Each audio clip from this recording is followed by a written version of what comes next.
उत्तर प्रदेश के सुल्तानपुर में ज्वेलर्स की दुकान में दिन दहाड़े डकैती के मामले सामने आए, जहां यूपी एसटीएफ ने 1 लाख के इनामी और साथ ही बदमाश अनुज प्रताप सिंह को नाव में मुठभेड़ में मार गिराया है। इससे पहले पुलिस ने 5 सितंबर को एक अन्य आरोपी मंगेश यादव को भी ढेर कर दिया था। इतना ही नहीं, 20 सितंबर को हाफ एनकाउंटर में अजय यादव उर्फ जो डीएम था उसको भी गिरफ्तार किया गया था। उसके पैर में गोली लगी थी। आपको बता दें कि भरत जी ज्वेलर्स के यहां 1 करोड़ 40 लाख रुपए की डकैती कांड हुआ था। मामले में अनुज प्रताप सिंह फरार चल रहा था।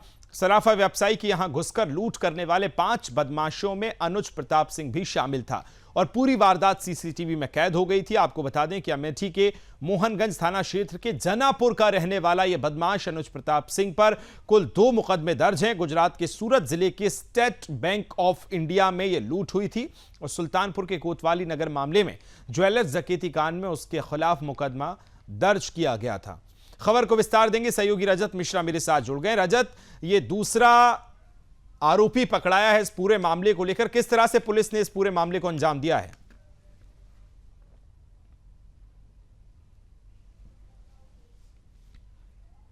का एनकाउंटर हुआ था और अब उन्नाव पुलिस और एसटीएफ दोनों ने ज्वाइंट ऑपरेशन करके अनुज का एनकाउंटर किया है। अनुज के ऊपर पुलिस पूरे मामले के बाद से 1 लाख रुपए का इनाम भी घोषित था और लगातार एसटीएफ उस पूरे घटनाक्रम से जुड़े हुए सभी आरोपियों की तलाश कर रही थी।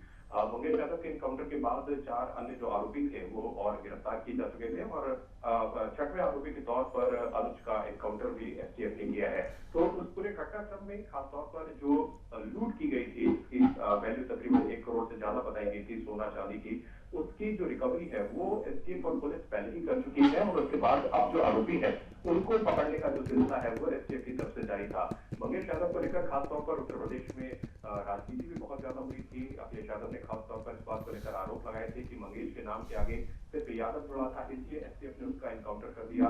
लेकिन अब जब अनुज प्रताप सिंह, जिसके नाम के आगे सिंह लगा है, उसका एनकाउंटर करने के बाद निश्चित तौर पर समाजवादी पार्टी के जो आरोप थे उनको अब और कमजोर होते हुए वो आरोप सारे के सारे दिखाई देंगे। लेकिन फिलहाल एसटीएफ जिस एजेंडे के साथ काम कर रही थी, जितने भी घटनाक्रम के लोग जो आरोपी थे जिन्होंने पूरी लूट को अंजाम दिया था, उनको उनके ऊपर कार्रवाई हो, उसके तहत एसटीएफ लगातार आगे बढ़ रही है। और इस पूरे घटनाक्रम में भी जो सीधा डायरेक्ट एनकाउंटर जो है वो इस पूरे घटनाक्रम में हुआ है, क्योंकि एसटीएफ और उन्नाव पुलिस ने जब अनुज को रोकने की कोशिश की तो डायरेक्ट फायर जो है, ओपन फायर है, वो पुलिस की तरफ अनुज ने किया था, जिसके बाद क्रॉस फायरिंग के दौरान ही अनुज की गोली लगी थी और हॉस्पिटल में उसको डेथ डिक्लेयर किया गया था। तो अब फिलहाल कुल मिला के जितने भी आरोपी हैं उन सबके ऊपर फिलहाल पुलिस का एक्शन भी जारी है। एसटीएफ ने इस पूरे घटनाक्रम को इसका पहले ओपनिंग भी, इसको घटनाक्रम को ओपन भी किया था कि किस तरीके से कौन कौन लोग इसमें शामिल हैं। सीसीटीवी फुटेज में बाकायदा लोगों के नाम स्पष्ट किए गए थे कि कौन कौन लोग इसमें आरोपी के तौर पर हैं। अब एक के बाद एक सबके ऊपर एक्शन भी हो रहा है।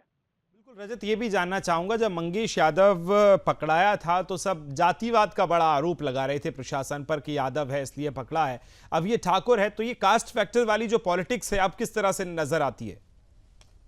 देखिए, पुलिस ने इस बात को स्पष्ट किया था कि पुलिस की एक्शन के सामने जातिवाद कोई मायने नहीं रखता। अगर वो यादव है तो भी अगर अपराधी है तो उसके ऊपर कार्रवाई होगी और अगर उसके नाम के आगे सिंह लगा है, मतलब यदि वो ठाकुर है तो भी उसके ऊपर कार्रवाई होगी। अखिलेश यादव ने कास्ट पॉलिटिक्स के तहत ही मंगेश यादव को एक विक्टिम कार्ड के तहत मंगेश यादव के नाम का इस्तेमाल किया था और ये दिखाया था कि यादव होने के कारण उसके ऊपर कार्रवाई हुई है। अब निश्चित तौर पर जब अनुज के ऊपर कार्रवाई हुई है, जिसके नाम के आगे सिंह लगा है, तो अब उनका जो दाव था वो उल्टा पड़ता हुआ निश्चित तौर पर दिखाई देगा और भारतीय जनता पार्टी काफी ऑफेंसिव होकर इस मुद्दे के ऊपर फिर से एक बार समाजवादी पार्टी के ऊपर हमलावर हो सकती है और समाजवादी पार्टी को निश्चित तौर पर मजबूरन डिफेंसिव होना पड़ेगा। बिल्कुल।